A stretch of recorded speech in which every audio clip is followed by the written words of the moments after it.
Welcome to the Business Leadership Series, where we engage with leaders who are making an impact on their worlds and who want to share their knowledge and experience for your personal and professional growth.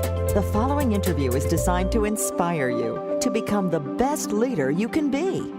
Your host, Derek Champagne, is the founder and CEO of The Artist Evolution, a full-service agency building successful brands, marketing tools, and campaigns, and also the author of the best-selling book, Don't Buy a Duck.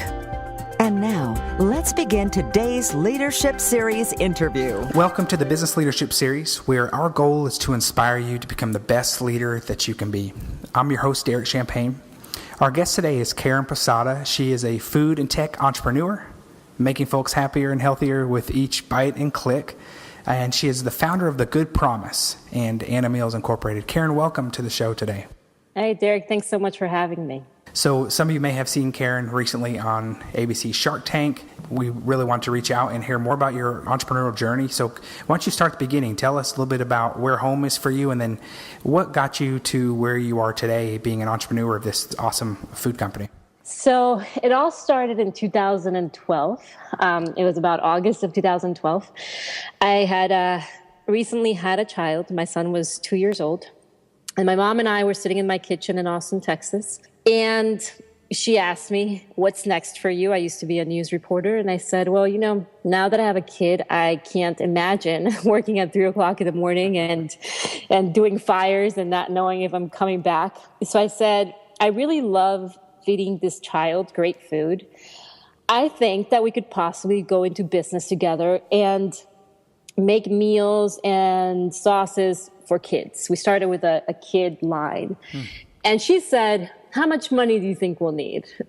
And I said, I think we can get by with $50,000. Okay. And she said, okay, do you think we're going to make that money back? And I said, I think so. I think we can. I mean, and we didn't expect it to be, a bigger business. I thought it was just going to be a very local type of business. Sure. And I said, I know about 2,000 moms. I was part of all these mom groups. And I said, I'll deliver the meals. We'll make, kind of these gourmet type of meals. And I think we can make our money back. It's not going to be too much of an investment per se. So we started with the $50,000. And I was very conservative because it was half my money, half my mom's money. And when we started making the meals and dropping them, I rented a kitchen and we were doing everything by hand. And every meal was costing us $12 and we were selling them for $6. Wow.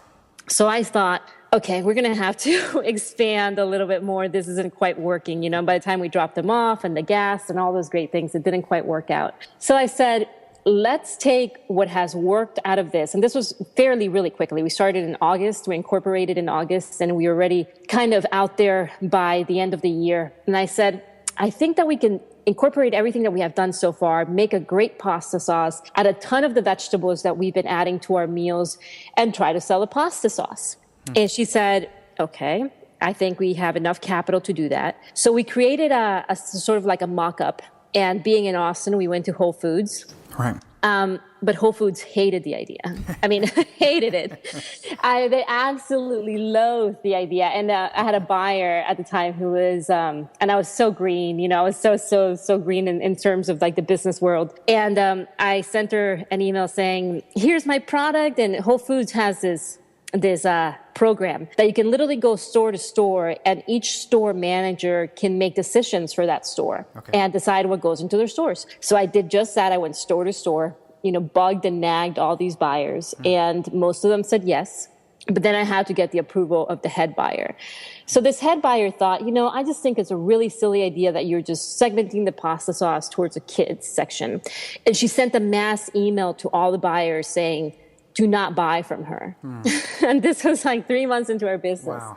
Wow. Heartbroken and devastated. I started researching and trying to see like, okay, if Whole Foods is not going to be my client, I need somebody big, right? Because here we are, we've invested all this capital, we have all these samples, and I need to sell it to someone that can get it to a lot of people. So I started doing a lot of research and I found that Walmart was doing a sort of woman-led entrepreneur, and they're really trying to support women companies, and they were wanting to get into healthier products. And I thought, if I just submit my product through the internet, like everybody else does, I'm never going to hear from them. But actually later on, I learned that's wrong. Walmart's the only one that truly does answer to every single person that submits. But I thought, I'm going to talk to somebody that has a decision maker. Okay. So I researched, and I thought, who do I have a connection with? Who could possibly understand what we're doing and get it? So I emailed not emailed, but I researched all the execs, and then I found that Matt Kirshner was into recyclables, into forward thinking, into women-owned companies, into small companies. And I thought, you know what? I'm going to email him and ask him if there's any chance he can guide me in the right direction as to who the buyer may be for this product and if there's any interest. So I emailed him on a Friday, like around 2:00 in the afternoon, and he emailed back Friday at 4:30. Wow. And he said, connecting you to the buyer, think this is a great idea, come on over to Bentonville. And I thought, oh my God. And this was after getting completely killed, So the Whole Foods experience, then getting a response from Walmart that quickly. Within seconds, it was like, been pretty amazing feeling. Well, it made me feel validated, right? Because here we are starting business, and here a huge giant says, your idea is terrible. What have you been thinking? And I'm thinking to myself, now I got to go meet with my mom and say, we've just spent $50,000 and everyone thinks it's terrible. But then Walmart said, no, we think it's the most amazing idea. So literally, Matt emailed me back. Within 40 minutes, the buyer had emailed me, and I had a meeting for May this was like December of 2012. I had a meeting for May of 2013 in headquarters. And this was my first real meeting with anyone. Okay. And I drove to Bentonville because we were out of funds, and I was nervous that my sauces would pop. And I just wanted it to be perfect, which is a terrible idea because driving from Austin to Bentonville at night, it's just like there's no lights anywhere. This is a really bad idea. So I barely slept because I was so nervous. And, you walking into, you sort of go through driving into the Walmart world, and there's like nothing. And then it's like Pleasantville, it's beautiful. and that's where we're based out of over here. Exactly. It's like you drive through and you're like, this is like out of a movie, right? So, and I'm taking pictures in front of all like the Sam Walton streets. And I was very, very excited. And my meeting was at 9:00 in the morning. I got there like 30 minutes earlier. And I was so nervous. And being from the broadcast journalism area, I barely ever get nervous, but I was really, really nervous. So by the time my buyer came in, I was like shaking. I could barely speak. She was like, so what did you do before this? I'm like, I was a news reporter. She's like, really? It doesn't seem like you were. But she was super kind and just tried the product and everything. She was opening it and trying it. And she was like, this is delicious. This is amazing. And it's for moms. And then she said, how many stores do you want to be in? Do you want to launch in 300? Do you want to launch in 500? Do you want 1,000? I mean, we have 5,000 stores. And I thought I was going to faint because here I went. Wow. I went from like literally having nothing in the bank. At this point, we had drained our bank account. And here's Walmart saying, what do you want? We'll do anything that you want to do. Wow. And I think I started crying. I was so excited. And I said, I thought, just thinking in my head quickly and trying to make numbers, I was like, how much do we have in credit? I think we can borrow at least maybe 80 grand based on our credit. And I was thinking, I'm like, well, how often do you guys pay? And she's like, we pay it, 30 to 90 days. But for you, because you're new and we want to help you. I mean, this was what was so awesome about Walmart. They actually want to help you. She said, we'll pay you in 7 days from the product being delivered. Wow. Which is like perfect, because I thought we could borrow the money. They pay us really quickly. We can pay back the money and hopefully be great. Right. So I said, I think we can do 300 stores. And she said, where do you want the stores? And this is where I went wrong. This is where I went so wrong at not knowing, right? Because I researched the internet. I was like, has anyone met with Walmart? What are the questions? What should you answer, And I didn't research enough. I didn't find, there's no information to be found. I didn't research enough in terms of thinking, what store should I be in? Where am I producing my product? How much is it going to cost me to get it there? I didn't think about all those things, right? So I just thought it's Walmart.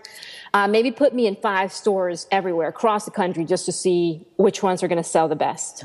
She did warn me at that time, and she said, your retail price is high, but being brand new, I thought, but we have the best ingredients. We have all organic, and I think the consumer will respond to really great ingredients. Sure.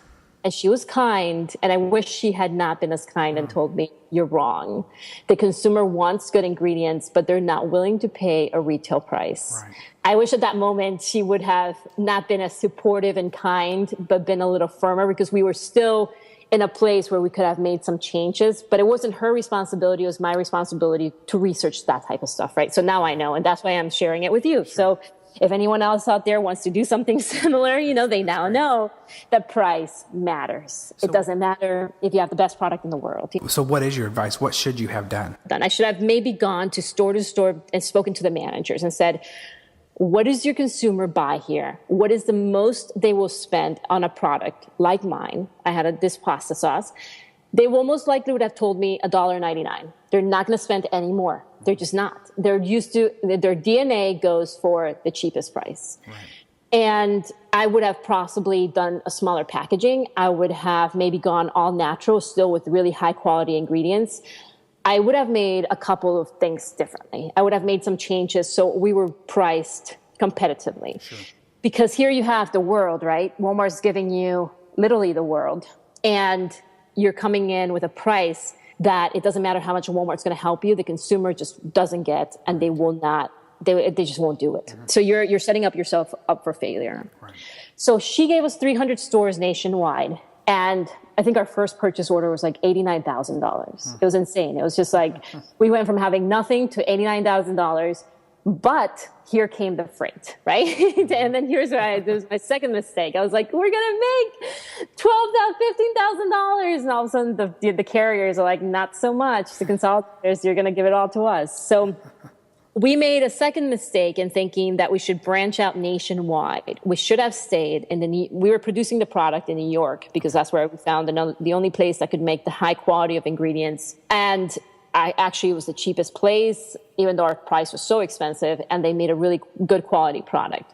We should have stayed just in New York where they were producing the product and had 200-300 stores just in that area. So our freight wouldn't have eaten up all our profits. Mm-hmm. But we were spread out across the country, right? So then you launch. I think we launched October of 2013. So everything happened so quickly.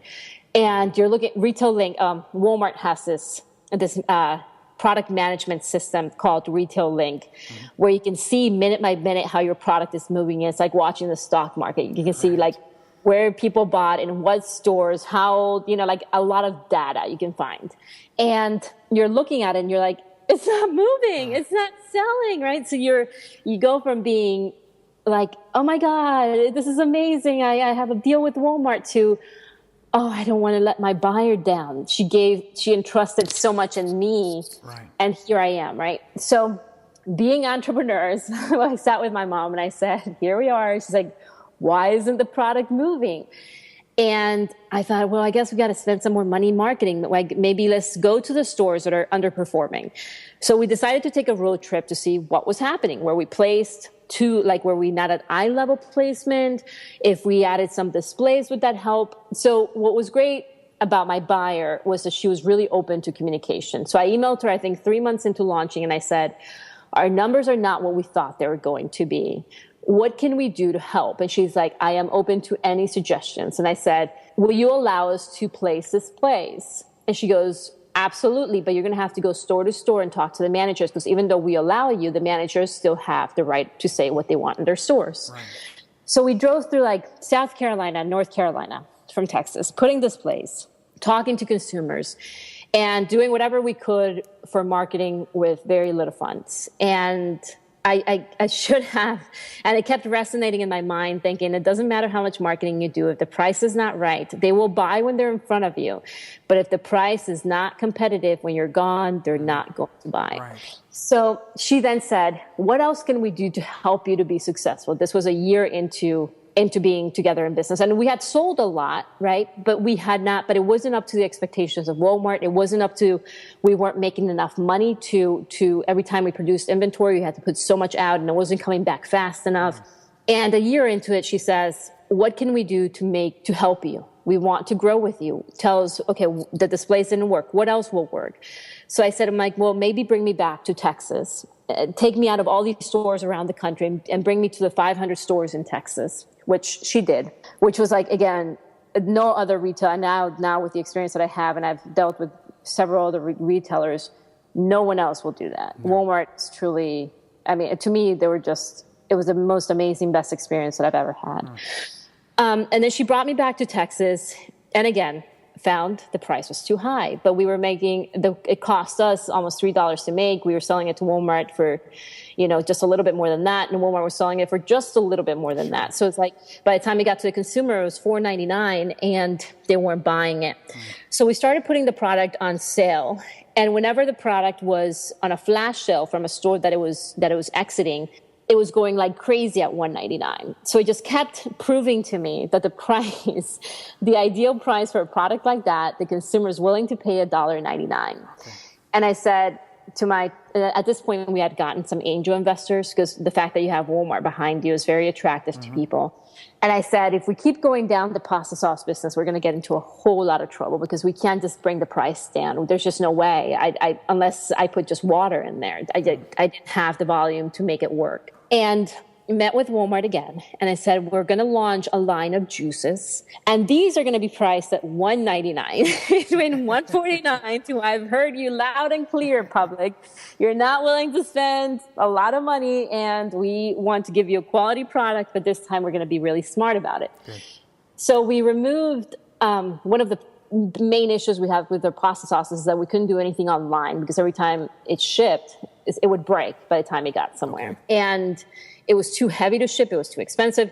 So they're not willing to pay $4.99 for just the pasta sauce. They're definitely not going to pay $20 to ship the package to you, right? So we thought we have to do something different. We introduced the new product as part of the Made in America, and we were featured in the Wall Street Journal.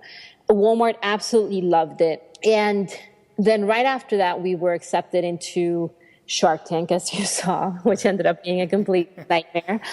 And with the new product, we had like H-E-B. So and then we met with gas stations, we met with Valero, and Valero loved them. And everybody the experience that I was having now with this different product at a different price point was completely different. Before with the pasta sauces, I would get people being, we like you, we like the idea of the product, but the price is just too much. It was a hard sell. Right. And here we have a new product, and we thought this could possibly change things around. But again, we went with a product with a lot of vegetables, and the products that were really expensive to make, we've actually pushed those to the side. And now we're focusing on the products that the consumers have had the biggest liking to. Wow. And after we met with Walmart, we thought, and they loved the product and they wanted to feature it, but I thought this time, just because it may work for them and may work for you doesn't mean it's going to work for the public, right? Is the public going to see it? Where is it going to be placed? I didn't want to make the same mistake again. So I actually met with Sam's Club and I said, we want to do road shows only in California. And the reason we chose only in California is because our online sales have been mostly from California. Okay. And in the road shows, we can determine truly what the demand's going to be per store, because the road shows with Sam's are about 11 days. And if they're successful enough, I think this product sells best bulk, right? And they said, yeah, we love it. So we are now in the process of finalizing all the paperwork with Sam's. And it looks like our first road show will be at the end of May, early June. Wow. And so I've learned a whole lot. I've learned. A couple things that really stand out to me. I mean, one is you've had quite an experience, but you did get to experience those joys of success or opportunity pretty quickly in your development. Our business took a couple hard years of bootstrapping it, and I mean, you did that as well, but that's really impressive and exciting that you got that kind of attention early on, but kind of got thrown into the big game pretty quickly. And made so many mistakes, because I kind of wish it would have been the other way around, to be honest with you, because if we had gotten maybe 10 stores, we could have test marketed our product with 10 stores, right? Even though it was so exciting. I mean, I think so far we have sold close to $350,000, but we've made no money. We've lost like $70,000, right? So even though we sold a lot, it wasn't smart. Okay. Right? So I feel like if Walmart would have given me 5 stores, it would have been, maybe they wouldn't have given me 500 stores after that, because it would have been like, oh my God, this was a disappointment, right? In 5 stores. Right. But maybe because we were so thrown into the game so quickly, I could have possibly not jumped into the big leagues right away. And as frustrating as it is, because when you go with the little guys, you're possibly only going to make $10 per store.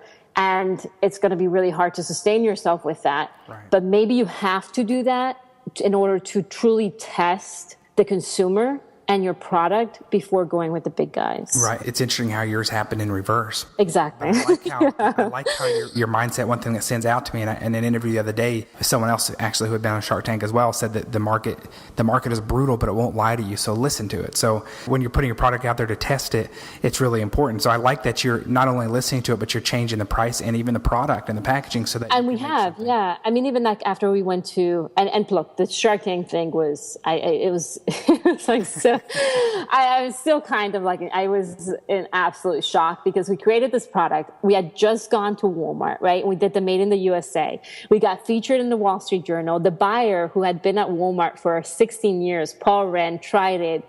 And he was like, literally like, this is the best stuff I've ever had. You know, so you're getting this. So it's not like I was crazy that I just went in there with a product that like no one had ever tasted. And we paid a consulting firm like $15,000 to create the flavors, right? So this wasn't like we just, cooked something in the kitchen, threw it together and like went in there. And then I get there and I'm like, and they're literally, and plus you deal with producers, up to the point, and the producers are like your biggest cheerleaders and they're telling you, this is the most amazing stuff we've ever tasted, right? So you're so pumped up. You walked in there thinking, okay, even if they don't get me a deal, they're going to love my stuff. Endorse your product and it's going to fly off the shelves. And then they said, and then they start with the faces and and I was like sitting there being like, oh my God, what did I just do? I just killed my business. I should have never come here. And it was like, and obviously it's way more for TV because they wanted to be scandalous, and it was like just the rude jokes and the certain things that they were making. But even at one point, Lori, which I went in there thinking like Lori's going to be awesome. Right. She was like, well, you're a woman, right? And I said, yeah, I'm a woman. And she's like, well, maybe you're just in stores because you're a woman. Oh. And I was so, being like, wow, I can't believe you'd say something like that, right? So it just was a horrific experience. I think I cried the day that they told me it was going to air because I was like, oh God, that's just going to be terrible. So it aired. I had maybe 2 or 3 glasses of wine trying to, calm myself. And I had, surprisingly enough, Derek, we had like, I don't know, out of the 50,000 people went to our website and about I'd say maybe 100 people were like, how could you go on to Shark Tank and take away the opportunity from someone else when your stuff is so horrible? And we hadn't even launched the product yet. And we had some people being like, this is the worst $2 I've ever spent. And at first I was like, don't answer to social media. It's not worth it. But I'm like, I have to. I'm like, where did you buy the product? They're like, I bought it in Texas. I'm like, it's not sold in Texas yet. I bought it in California. And I'm like, it's not sold there. It's not sold anywhere until now, Well, so we had, yeah. It's an amazing story, again, that you launched. And tell me the timeline, how quickly you presented to Whole Foods. Literally, we launched August 2012. Formulated the product by January of 2011. Presented to Whole Foods February of 2013. Okay. And so formulated the product January 2013. Presented to Whole Foods March. They completely killed us and emailed Walmart right after that. Wow. Met with Walmart in May. We launched in 500 stores by October. And then within a couple of years, you're being featured with Wall Street Journal and Shark Tank. And then after that, so it was 1.5 years of absolute, literally the most stressful time of my life because now we had taken on investors and I had now my mom, right? And I had myself and it was part of her retirement money. And then when you have a small business, the incredible amount of guilt that every decision that you make is going to impact these other people, right? Now it's not just you and your mom, now it's other people involved. And you can't control consumers. I can't force them to buy. It's just a product that they either have to accept or not accept. So it just was, it's extremely, extremely frustrating. And there are nights that I literally was thinking, what did I ever get myself into? Because here I am driving, South Carolina, North Carolina, begging people to buy my product. And some people were I realized some markets just was that they weren't going to get it. And they're like, why'd you make it organic? We don't eat organic. You're like, what? Why? Because it's good for you. So it's like just like what you're saying. The market kept saying to me, we don't care about organic enough for the price. If organic is cheap, we will buy it. Because then I thought, it's true. I am thinking as a working mom that only has one child. But if I had 4 or 5 kids, I can't maybe afford the $4.99. Right. But as a manufacturer, I'm thinking, I'm giving you the best stuff. I'm barely making any money. Why won't you pay $4.99? Right? So it was a very frustrating time in the business. And I think it probably aged me incredibly. Like 2 years probably brought on 10. You were on Shark Tank fairly recently. I think I talked to you pretty soon after you were on it. So the Shark Tank was actually a 2-year ordeal, and I'll tell you when that started. So we get into Walmart, and we're not selling how we wanted to. We've now driven across the country and begged people to buy our product, but they weren't buying as much as we needed them to. So then I thought, we're going to go on Shark Tank. So I did a whole video for Shark Tank. We're in Walmart, and I said the whole story about Walmart, and we got to the producers. The producers loved it. They were going to showcase us in 2014. So by the end of 2014 or like mid 2014, I was telling my buyer, okay, I think we're going to be featured in Shark Tank. I don't know, maybe that will be what does it. And then they dropped us from the show, like at the last minute. And which was another devastating thing, because you think, which is also very silly of me to think that a TV show is going to make or break your business, because you shouldn't have to depend all on that, especially because you never know what the outcome is going to be. So that didn't happen. And I think my buyer became, the people in Walmart moved fairly quickly, and now she's like the head of a bigger department. And another buyer came in, and he was kind and responsive. But we had now been to like 2.5 years of really a struggling brand. And he said, and I even said to him, I was like, Russell, I don't want to keep wasting your time or space, right? You guys have been extremely kind to me.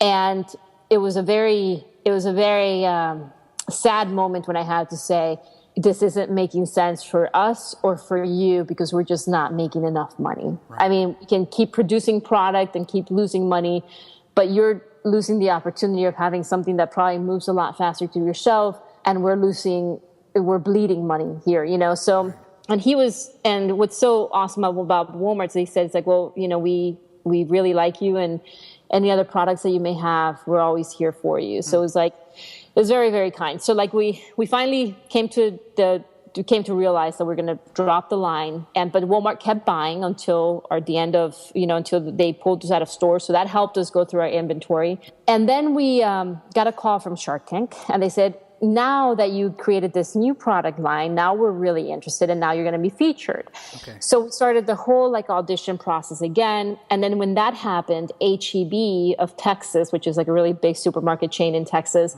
picked us up and said that they wanted us as a primo pick, which is like the best of Texas. So we were chosen as a finalist for that. And so stuff started happening fairly quickly again. And then Shark Tank airs, and it's an absolute nightmare, right? I mean, it's so devastating how terrible. It seemed like they liked the product at first, and then it took and I remember watching it, and then it seemed like it all of a sudden took a turn. Yeah, it's like the vegetable, because I first tried the protein drink, which I think you tried, and then I tried the vegetable drinks, which were actually really good. And granted, it was 6:00 in the morning in California when we aired, but we filmed. And anyway, so the show aired, and we had 50,000 people go to the website. About 100 people said that we were just, why was I even born? Then maybe another 1,000 hate emails. But we had, so about maybe, we got from this show, I'd say about 3,000 orders. Wow, okay. Which was huge for us online, because it made me realize, and I think most of them bought, honestly, to see if it was as bad as Shark said it was, because they were like 3,000 orders pretty quickly too, right? I mean, in a weekend, right? Okay, great. And they tried them, and what was awesome was that most of those people started reordering. But now I thought, oh my God, we never even thought about online, because we met with Valero, the gas stations, and they loved them. They're going to launch us in the summer.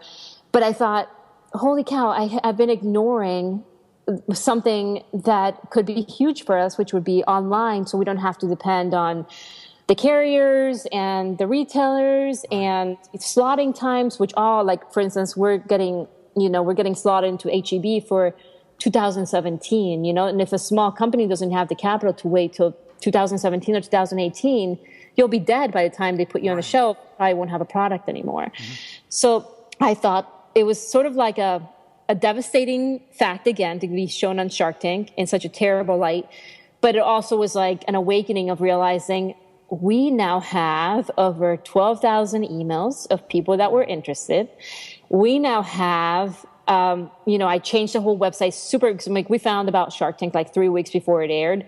And we had like a mediocre website. And then we went into Shopify fairly quickly because I thought, what's the only, website that won't crash immediately if you get a lot of people? Right. And did the website through Shopify fairly quickly and found that Shopify has a bunch of different apps, like a consumer reward, like discounts, just a bunch of like things that makes the consumer experience a lot better. Right. And it was like a very freeing moment when I thought, as much as I love the retailers, they don't have to be our only source of income. And we changed, because we listened to the consumers that bought, we changed our packaging from 8, because most of them were like, I don't want to buy 8. I want to buy 4. So I was like, okay, then 4 it is, So like, again, really, really listening to your consumer. And here it made me truly see where people are ordering, right? Like people, and who's reordering. And I'm seeing that most of the people that are reordering are in the West Coast. And then that was my conversation with Sam's. They said, well, we want to give you Texas. And I said, out of the people that order from me, I have very few in Texas. That is saying something. It's saying that there may not be big enough of an interest at this time in Texas, but there is in California. So why go against the current? I'm tired of going against the current. I want to go where it's easy, right? Mm-hmm. So I'm hoping that with what we've learned, this new chapter is not as challenging per se. Well, on Shark Tank, you handled yourself very well, even though you were taking a beating from them. I cried. Literally, the producers were very kind. I was bawling. So they were very, very kind to like show me like in the lightest of ways. Cause I was like, you're standing there, right? And here's like, you're in front of the sharks, which is so surreal, even being in TV and being in. Yeah, and I wondered about that because you have it. I mean, you've got an impressive TV resume. You've been on camera for years. And yeah. Well, but even then, you're still standing. It's one thing to report as a job, to get a story and to tell the story of another human being and get on camera and tell somebody else's stories. It's a whole nother world when you've created a product. Right. And now you have the weight of the world on your shoulders because you have your mom who you've dragged into this business. Now you have investors who are counting on you to make sure that it's successful. And now you have a brand new product that you're trying to introduce to the world. So you're so much more vulnerable than you've ever probably been. And you're at the mercy of these 4 people who are just people, but people listen to them like they're not just people. And all of a sudden they're looking at your product and they're saying it's the worst thing on earth that they've ever tasted. And you say, and like, it just literally, I felt like my whole world just collapsed. And I thought, oh my God, what am I going to do when this airs? I was like, and you're confident with your product because the response you got for years in Walmart and the consumers giving you good feedback. Exactly. So then to go on there, you probably felt pretty confident that they were just going to give accolades, right? I didn't think they were going to invest any money, to be honest with you, because I'm like, it just very rarely that they invest in like in a food product per se. But I did think that they were at least going to like it and maybe give me a beating for my numbers or some of the decisions that I made, but not because of the taste of the product, right? Or because of the look. Do a lot to get on there and talk to others on the show and how lengthy process it is even get on there is like winning the lottery. Exactly. And so costly because you have to like do your displays and you're flying out there and you're doing all these things and you got to stop everything else that you're doing to do this. Right. And then you tell the world, which you're not supposed to, but you do because you're like, I'm going to be on Shark Tank. Right. Then your investors tell the world. And then all of a sudden there's so much pressure. And then you're standing there and they're telling you that this is the worst idea you've ever done. And you're thinking to yourself, I hope that Walmart's not watching this. I hope that Sam's Club is not watching this. I hope HEB is not watching. And oh my God, how do I make my investors not watch? Did you get any feedback? What kind of feedback did you get from your retailers or from your distributors or from your investors? My investors did not. It was not good. So it was literally, I think when you leave the show, they have a shrink come up to ask you, like, they're like, so what are you going to do now? You're like, cry. You're like, they're like, do you have any friends, family? You're like, yes, I've got a child and husband and stuff. I'm not going to go, kill myself. Hopefully I was praying that it wouldn't air. And then we filmed in July of last year. So I'd taken, and the show just aired in March. And I was hoping by the time, and like, so the year ended and I thought, great, it's not going to air. Right. And then we got into Valero, we got into H-E-B, but the thing about getting into all these stores, which is so great, the problem is it takes years, right? From the moment you shake hands with a retailer, like a Valero gas stations, like CSC brands, or an H-E-B, they're talking about 2017 or 2018 because because the way that it works with products is, and they can't just put your product in tomorrow. So they have to wait till they have enough time to truly review a product before they pull it. And then you have to wait for your turn to go in. So you're meeting with someone today for 2 years from now. Wow. That takes some patience and planning. And that takes a lot of capital that's sitting, right? That you're thinking, how am I going to feed myself for 2 years while you guys are waiting? And right before the 2 years, it may happen that they change their mind, right? So there's a lot of things. The only retailer that I've met that went from handshake to order the product being in stores was Walmart. Wow. The only one.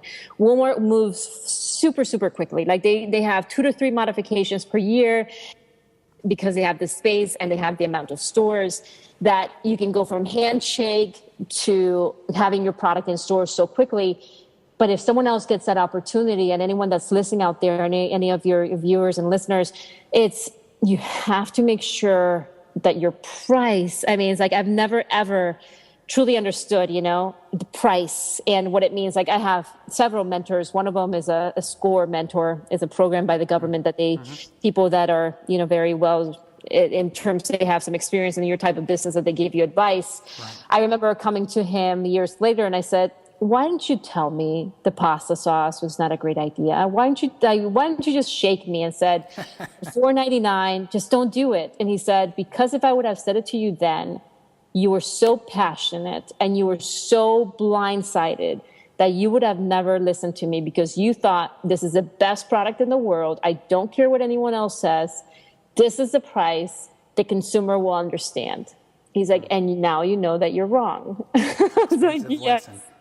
A very expensive lesson. Not everybody makes it out from that. So that's great that you did learn from it and survived it and are thriving. Some products, small products, they don't get a second shot at learning that lesson, especially at the scale that you're getting to do it. Yeah, it is. But even though what I'm saying, the scale, what was, and going back to the Shark Tank thing, it was completely devastating, but it also brought light to there's a whole world online, and now they gave us a head start because now people know that we exist for good or for bad, and they give us an opportunity. And when we send them emails, they don't send us to spam right away. They actually read them. Right. So now I'm excited to keep growing that. I'm excited to see what happens with the gas stations. If when we do launch, if the price they want to market at $149, they think that $199 is too expensive.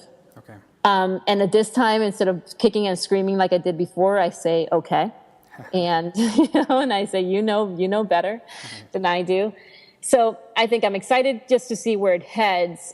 But I am, in a sense, excited to not be so dependent on the retailers because it is volatile, right? And it is, you can't be in every store at every second to get truly the right audience at all times. So I think a combination of both is great, especially because online will show you where your consumers are, what their needs are, into understanding what you can do with retail. So maybe test your product heavily online. And we just recently got an opportunity with Amazon. Amazon has a program called Amazon Launchpad. If you've ever raised any money in any platform, they will take your product and actually purchase the product from you and sell it to their consumers for them. And the big difference there is shipping, right? So when you get into the Launchpad program, Amazon pays for your shipping to get to their facilities. Wow. which is huge. So with that program, we've been selling about 100 cases a week. And with very little advertising and with very little reviews. We haven't gotten any reviews. We have to start sending out honest, true reviews. So they literally take your product and they hold you by the hand and they make sure that you succeed. And they even pay for the ads. Like, they put your ads all over the place. So it's like, I'm excited for Amazon, and I'm excited to launch more products with Amazon as well. So I think that we're seeing that online is going to be a good thing for us too. That's exciting. That's great. So thepromise.com, if anybody wants to learn more about the product. We absolutely love it.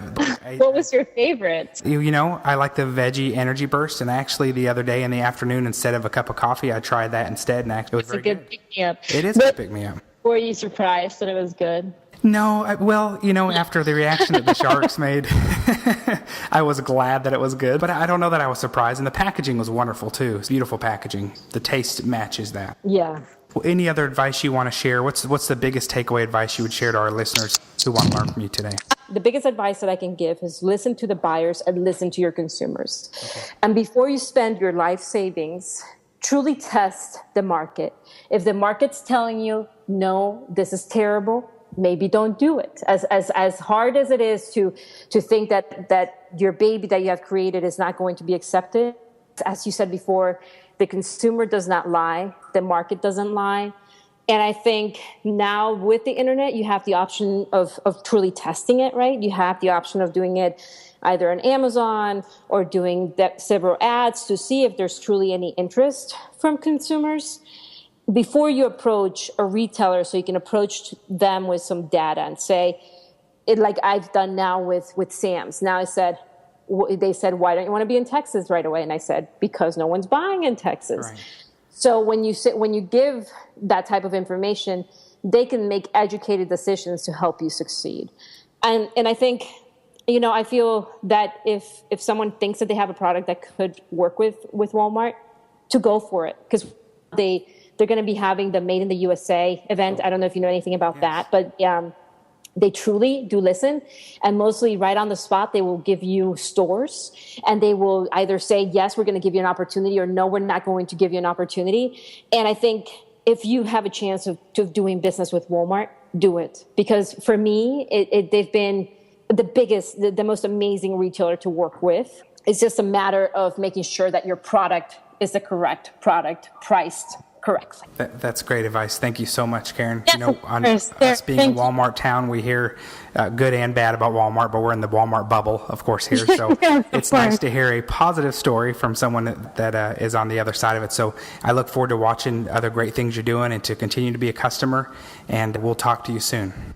Sounds great, Derek. Thank you so much. You've been listening to the Business Leadership Series, where we engage with leaders who are making an impact on their worlds and who want to share their knowledge and experience for your personal and professional growth. This interview was designed to inspire you to become the best leader you can be. Take a 5-minute complimentary marketing assessment for your business. Whether you're a startup or an established brand looking for more quality customers for your business, this confidential assessment will help you identify the next logical steps for appropriate marketing tools, strategy, and development for making sure your branding and marketing campaign is a success. Visit assessmymarketing.com today. That's assessmymarketing.com.